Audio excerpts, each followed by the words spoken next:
You're listening to Talking to Teens, where we speak with leading experts from a variety of disciplines about the art and science of parenting teenagers. I'm your host, Andy Earle. So many of the things we are told or read about claim to be based in research and in science, but aren't actually true. Or if they are, they're a lot more nuanced than we might be led to believe. We might think that we're discerning people and we do a good job of analyzing every claim we hear. But the truth is that even the smartest and most informed people among us often believe things that aren't really true. How can we get better at telling the difference? And how can we raise teenagers who know how to spot the truth? We're here today with Alex Edmans, a professor of finance at London Business School, whose TED Talk, What to Trust in a Post-Truth World, has been viewed 2 million times. And he's the author of the book May Contain Lies. Alex, thank you so much for coming on the podcast. Really excited to have you here. Very excited to be here. So you have written a book called May Contain Lies, all about how we often believe things that the evidence or data might not necessarily support in the way that we think it does. Talk to me a little about that. What led you to be interested in this topic and writing this book? That's because I see this misinformation in finance and economics, but as we'll shortly discuss, it's much broader than that. So why do we see this misinformation? It's because of what's known as confirmation bias. That's the idea that we have a view of the world, and if we see some evidence supporting that viewpoint, we will accept it uncritically without even checking whether it's true. And if we see evidence that contradicts our worldview, then we might not even read it to begin with. Or if we read it, we might read it with the mindset of picking it apart, based on its appeal, not its accuracy. But then when I branch beyond just economics and finance, I see this in many fields. Before my son was born, I went on a parenting course and they told us we should exclusively breastfeed our kid for the first 6 months. This was based on rigorous evidence by the World Health Organization that breastfed babies do better than bottle-fed babies, along many things. And it's better for mom, too. Better for mom, better for recovery, better for maternal-kid bonding, all of these things. And again, based on evidence, and the evidence suggests that breastfed kids do better. That played into my biases, because you like to think something natural is better than something artificial. But when you dig a little bit deeper into the data, there's other things going on. So who are the mothers who are able to breastfeed? Breastfeeding is really tough. So it's hard to do without a supportive spouse. It's hard to do without family support. Maybe they've got help outside the house. And maybe it's those things that drive the health outcomes, the IQ outcomes, the better maternal recovery, not the breast milk itself. When you strip out the effect of those other factors, the effect of breastfeeding is pretty much zero. And that's striking because often mothers are guilt-tricked into thinking that they're not a good mother if they reach for the bottle because of all of this really overwhelming evidence, when actually the evidence is not so strong. And so this is why I thought, let me write a broader book, broader than just economics and finance, about how we need to be very careful with information that we see. I thought that was so interesting when you talk about breastfeeding in the book and really break it down and how you went through this journey and looking at the research and also confirmation bias. And you talk about an aspect of confirmation bias called belief polarization. What does that look like and how does that play out? Yeah, so you might think that the solution to any biases is to get more information. And isn't information the opposite of misinformation? So if we see the same evidence, we put all the facts on the table, then everybody will agree. But it's not as simple as that. Why? Because how we interpret the information depends on whether it supports our worldview. So there was a study on some undergraduate students who had strong views on the death penalty. Some of them were very pro-death penalty, some of them were very anti, and they were given 2 studies. One of them supported the death penalty, one of them opposed the death penalty. And after reading those studies, they were asked to criticize them, and they only criticized the ones that disagreed with their viewpoint, even though the studies were of the same quality. And afterwards, they were asked, have your views changed? And they became even stronger believers in either pro-death penalty or anti-death penalty, even though they'd seen balanced evidence, one for and one against. Why? They'd latched onto the one that supported their viewpoint, they dismissed the other, and so the beliefs became even more extreme. We think the solution to misinformation and polarization is to put the facts on the table. But if we come to those facts with a preconceived viewpoint, then we will not come to even balanced information with a balanced head. I think that's so true. One of my psychology professors used to say that it's funny when you give students a study that contradicts their views or how they think of the world, they become experts in research methods. They're great at picking it apart and saying all this stuff that's wrong with it or doesn't make sense with it. But I think we do the opposite when something does align with what we want to believe or with our pre-existing views, then we don't really pick it apart or we don't really start to look critically at it. And that's a really important observation. And this might have some practical implications for parents of teenagers. So if your teenager sees a study that he or she really wants to be true, one tip is ask them to imagine the study found the opposite result. So if it found the opposite result, how would they try to knock it down? Let's say I want an excuse to drink lots of red wine this evening.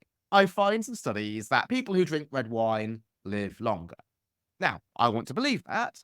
Now, if I imagine that it was the opposite result, people who drink red wine live shorter, I would knock it down by arguing that people who drink red wine are poor. They can't afford champagne or top level stuff, so they're having red wine. And maybe it's their poverty which leads to the shorter life. So now that I've alerted myself to the possibility of these alternative explanations, ask whether these alternative explanations still hold. Maybe the reason why people who drink red wine live longer is they're able to afford red wine rather than something like beer that might be cheaper. And so why this is so useful? You might think, okay, as a busy teenager, they don't have the time to go into the weeds of a study. They might not even be studying statistics at school. But this is just common sense, right? We apply our common sense when we see a study we don't like. The trick is to activate that when we find a study or a story that we do. I love that. It's such a actionable and useful way to think about it.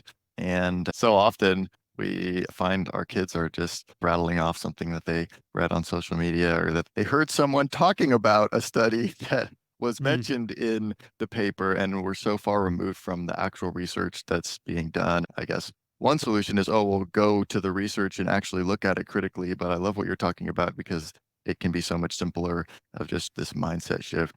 You talk in the book not just about the confirmation bias, but about the twin biases Mhm. that are all behind a lot of these kind of accepting things that we hear without really critically looking into them. So, what is the other bias? Yeah, thank you. So confirmation bias is the idea that we have an existing viewpoint and we interpret evidence according to whether it agrees with that viewpoint. But you might think there could be other topics on which we have no existing viewpoint. And that's where the second bias comes in, which is black and white thinking. So we might not have a preconceived viewpoint, but black and white thinking means that we think that something is either always good or always bad. There's no shades of grey. And again, let me give a practical example. So the Atkins diet was a diet focused on carbs. So why is carbs interesting? Because protein, most people think is good. We learn that it builds muscle. Fat, most people think is bad. It's called fat because it makes you fat. It must be bad. But carbs are not so clear cut. So most people might be pretty neutral on carbs. But if they have black and white thinking, they must think it will be either one way or the other. And the Atkins diet said, let me take one extreme position, which is to say, avoid all carbs or minimize carbs to the extent possible.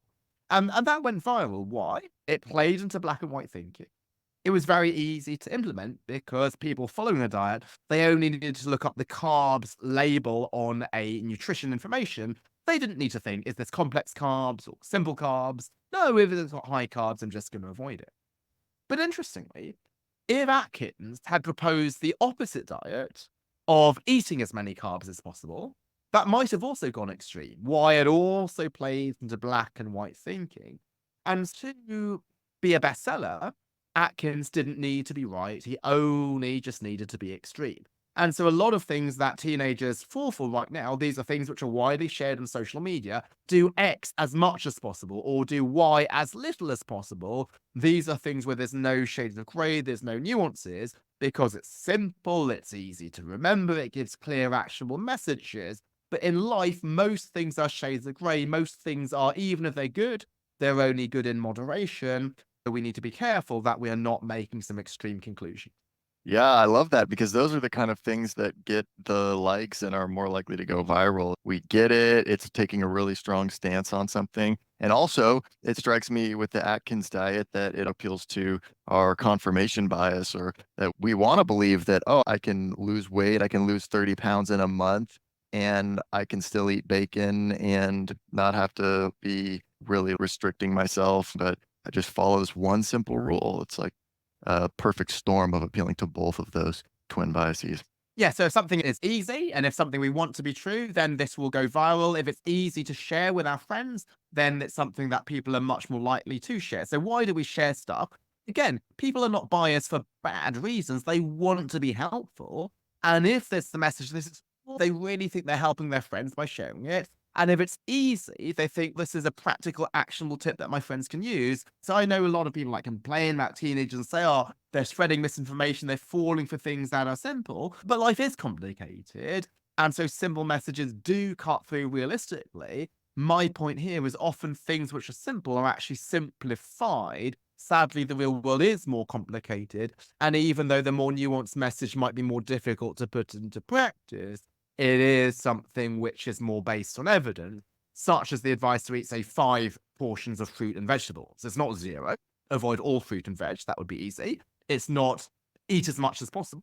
That would also be easy. Here, you might have to track and account this, but that's something which is more consistent with the scientific evidence. And yeah, you point out in the book different ways of thinking about different categories of things that real situations might fall into other than being black and white, which I thought was really interesting and would encourage people to check out. You also have this ladder that you keep coming back to in the book with different rungs of the ladder. Can you walk me through this, or where does this come from?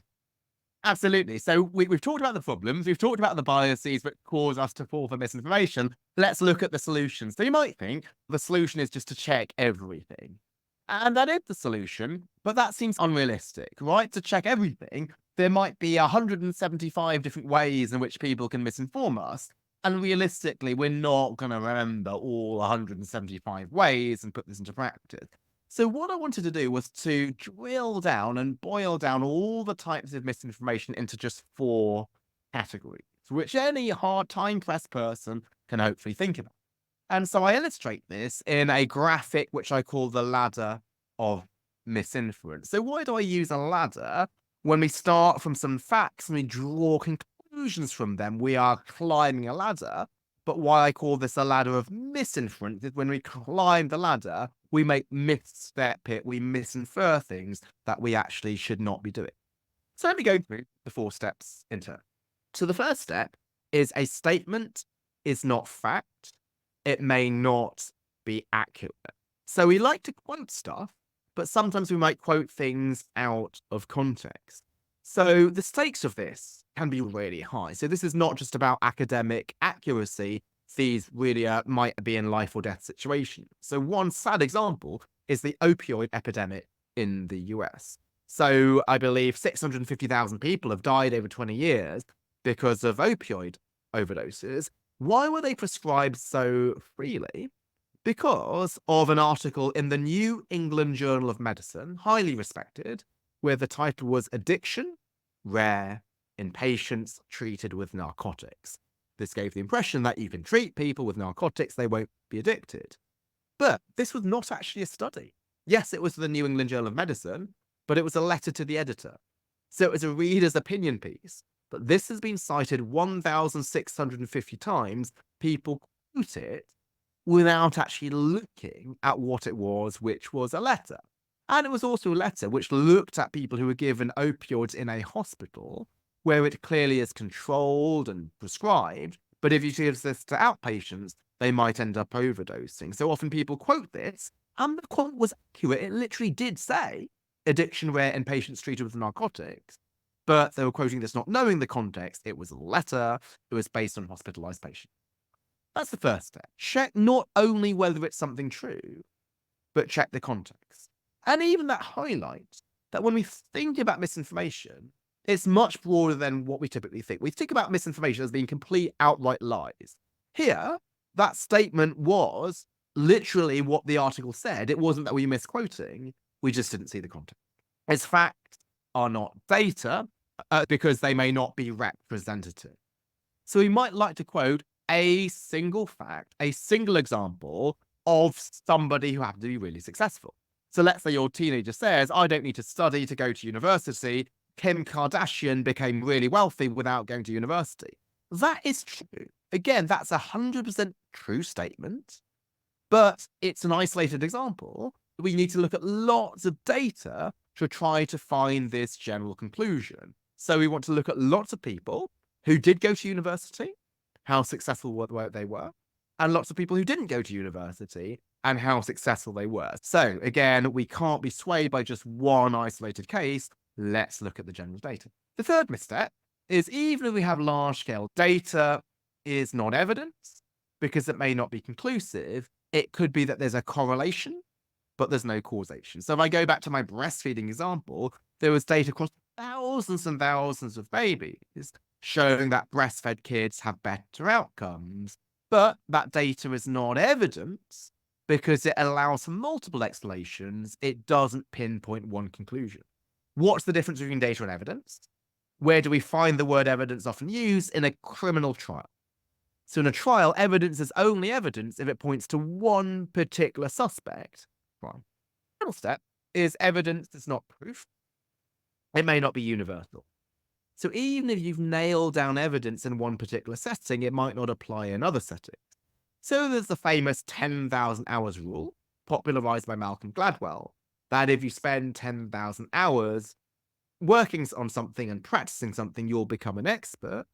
He claims that this applies to everything from chess to neurosurgery, but the evidence he quoted was on violin playing, and violin playing is a very different context to neurosurgery. With violin playing, you're playing the same sheet music. Yes, you could practice it many times and get better, whereas with neurosurgery, each setting might be different from another, so what works in one might not be true in another case.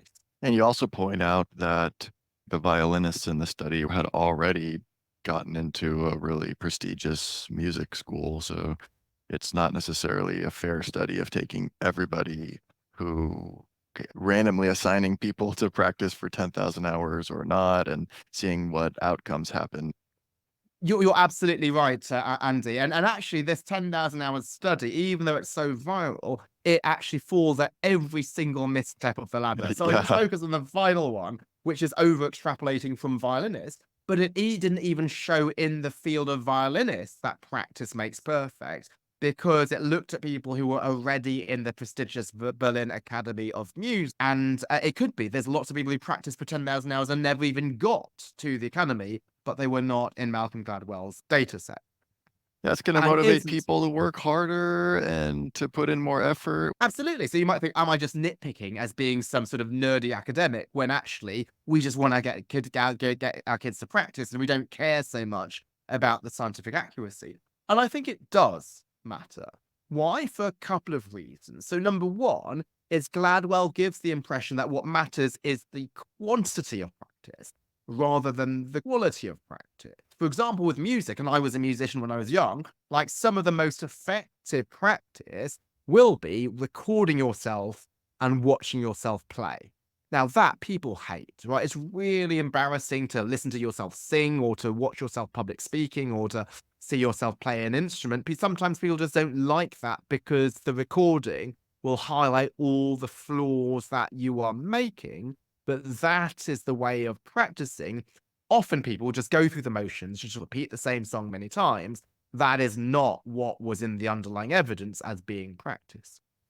Also, some people interpret Gladwell as suggesting that you only need 10,000 hours to be successful. You don't need talent. And again, why his book has been so successful is it's empowering. We like to tell our kids, you can do anything that you put your mind to. You don't need talent and you don't need genetics. And Gladwell's certainly right that you don't just need genetics, you do need to work hard. But some people have interpreted his study as suggesting that, irrespective of ability, if you just want something hard enough, then you'll be successful. So if I wanted to be a famous pop star, I should just sing for 10,000 hours and practice. But sadly, I don't think I'd be successful no matter how much I tried. And so sometimes we do need to give our kids direction. Yes, it's great to have dreams, it's great to have ambitions, but time is the most precious resource. And to Mm. try to get our kids to focus their time on things which they're clearly passionate about, but also to which they might have a natural aptitude and a natural skill, that is something where I think that is, even though that might not be as freeing as you can just do anything, I think that's what's going to lead to the best long-term outcomes.